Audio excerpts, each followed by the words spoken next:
Good day mga ka-XY, at ngayon naman pag-uusapan natin yung finding the equation of a line given slope and y-intercept. So, bago yan, syempre, recall muna tayo ng konti. Una, kailangan nating tandaan, syempre, yung tinatawag nating standard form kasi yung final equation natin o yung final answer natin sa ating equation ng line ay kailangan nasa standard form o yung ax plus by plus c. At syempre, kung hindi siya sa ganyang form, kailangan natin siyang i-transform using the properties of equations na i-recall din natin mamaya. Pangalawa, syempre, yung tinatawag nating slope. Yung slope, yun yung inclination o yung formula niya nga ay change in y over change in x o yung pinaka-specific na y sub 2 minus y sub 1 over x sub 2 minus x sub 1. Mga ka-xy, yung tinatawag nating y-intercept. Ano ba yung y-intercept? Yung symbol pala nito, b, yung slope kanina, m, no? So, y-intercept, it is a point, take note of that. So, meron din siyang coordinate na x and y, where the line passes through the y-axis. Ibig sabihin, mga ka-xy, yung y-intercept dito, ito yung point kung saan yung line dumaan dun sa y-axis. Ganun lang siya kasimple. Para ma-illustrate natin maayos, meron akong ginawang drawing dito. Okay, let's see for example. Imagine this is the Cartesian plane, yung kulay orange, tapos meron tayong x and y. Tapos itong violet ba niyan to? Ewan, purple. Ito yung line. Okay? Mapapansin natin, yung line natin is nag-intersect dun sa y and x axis. Kapag yung point is, yun yung dinaanan ng line, nung in-intersect niya si y-axis, yun yung tinatawag nating y-intercept. Okay? Or in symbol, B. In our case, since 2 yan, dumaan siya dun sa 2 ng negative y-axis, I mean, ang coordinate ng y-intercept ay 0, negative 2. Automatic yung x mo dyan ay 0. Okay, kasi nga, y-axis yung dinaanan niya. So, we can also say that b is equal to negative 2. Okay? So, kapag naman dito, for example, yung point naman ng x, yun naman yung tinatawag nating x-intercept. Same principles lang naman sa mga xy. Yung symbol naman nito ay a. Okay? So, kung clear na tayo, pwede na tayong magsimula sa ating example number 1. Okay, ito. Find the equation of a line given the slope 2/3 and b or y-intercept is equal to negative 2. Okay, syempre, hindi naman natin makukuha yung equation ng line kung wala tayong formula. Merong specific na formula na ginagamit dito. Yung formula na tinatawag nating slope-intercept form. Ano ba yung formulang yon? Madali lang siya, mga xy. Y is equal to mx plus b. Ganun lang siya kasimple. Okay? Y is equal to mx plus f. Of course, yung x and y, yun yung x and y variable. M is up. Alam naman natin to, yung slope kanina, na-recall natin. And B is for the y-intercept. So, all we have to do is actually to substitute the given slope 2/3 and negative 2 na y-intercept dito sa ating slope-intercept form na formula. Lagi bang yan yung ginagamit? Yes. Ganun lang siya kasi. So, gawin na natin. I suggest specific steps. So, kung sanay na kayo na mag-solve ng equation, pwede namang i-shortcut siya. Okay, wala namang problema. So, number 1 is we substitute.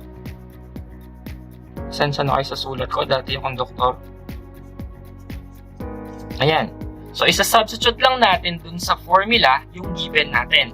And of course, in our given problem, the given slope is 2/3.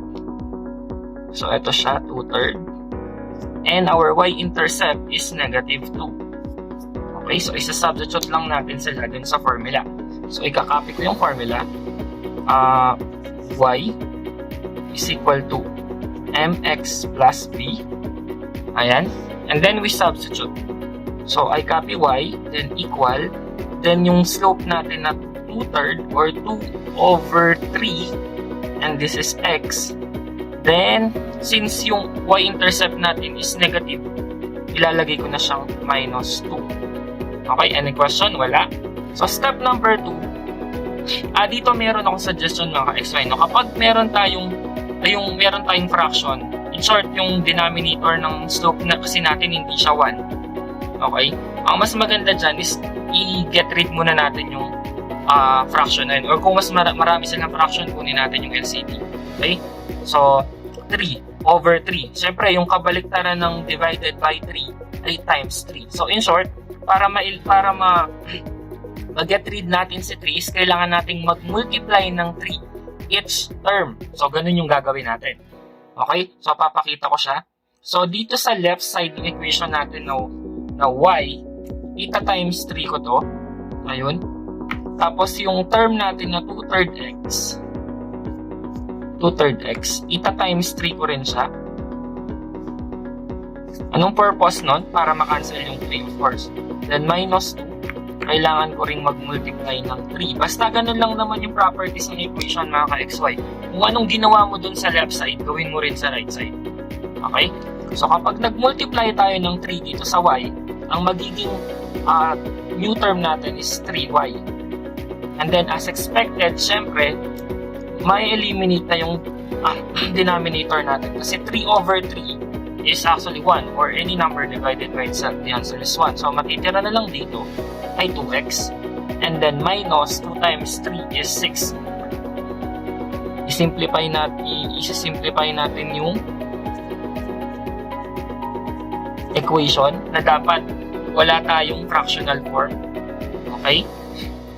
So kapag yung slope mo at yung y-intercept mo ay whole number naman, walang problema. Hindi mo na kailangang gumamit ng multiplication property. Anyway, MPE yung tawag natin doon. Multiplication property.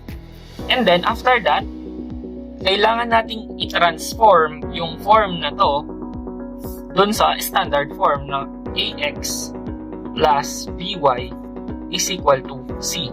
Remember, dapat yung x and y natin nasa left side ng equal sign. Ito yung equal sign natin. And then, yung nasa right side natin yung constant. Syempre, itong negative 6. Ayan, so nasa right side na siya, wala na siyang problema. At usually mga XY, kapag nasa standard form tayo, as much as possible, yung sign ng A ay dapat positive. Okay? So try natin. So in short, in our simplified form here, yung pwesto ni negative 6 okay na, yung pwesto ni y okay na rin. Ito na lang niya na 2x yung kailangan natin idalin sa kabila. Per na properties talaga, yung na ginagamit dito, yung tinatawag nating subtraction property. Same lang ng property ng multiplication. Siyempre, kung positive 2x, gusto mong matanggal si positive 2x dun sa right, kailangan mong mag-subtract ng 2x or mag-plus ng negative 2. Either of the two is correct. Okay, so ang gagawin natin ngayon is pwedeng ang mag-transpose, no? Actually, yun yung pinakamabilis na way. Pero, syempre, dahil pinag-aaralan natin yung mga properties, kailangan ipakita kung paano ginagamit yung properties. So, 3y minus 2x ako dito. Ay, sorry, dapat pala ibang kulay para ma-distinguish natin yung ginawa natin. Okay? And then, as expected, kapag nag-subtract ka ng 2x doon sa right side, okay, pag nag-subtract ka dito, syempre, ang mangyayari niyan is magiging 0 to kasi any number subtracted to itself, the answer is 0. So, cancel out na yon. And then, ang mangyayari naman sa left side natin is madadagdagan siya ng minus 2x or negative 2x. So, uunahin ko na to kasi dun sa standard form natin, ax yung nauuna. So, 2x, negative 2x plus 3y is equal to negative 6. Tulad nung sabi ko kanina mga ka-XY, dapat yung first term natin o yung A natin ay dapat laging positive siya kasi yun yung form. So, tama na rin to, standard form na rin siya, no? Yun nga lang mas accepted talaga kapag positive yun. So, anong gagawin? Pwede kang gumamit ulit ng multiplication property or yung pinakamabilis na way is palitan mo yung sign ng lahat ng terms. Tulad ng sinabi ko kanina, kung anong ginawa mo sa isang term, gagawin mo sa lahat. Or kung anong ginawa mo dun sa left, gagawin mo sa right. Yun lang naman yung concept ng property. Okay? So, itong negative gagawin natin positive 2x. Tapos yung positive 3y gagawin natin negative 3y. And then yung negative 6 is gagawin natin positive 6. And that's it. Okay? So, yan na yung ating final answer.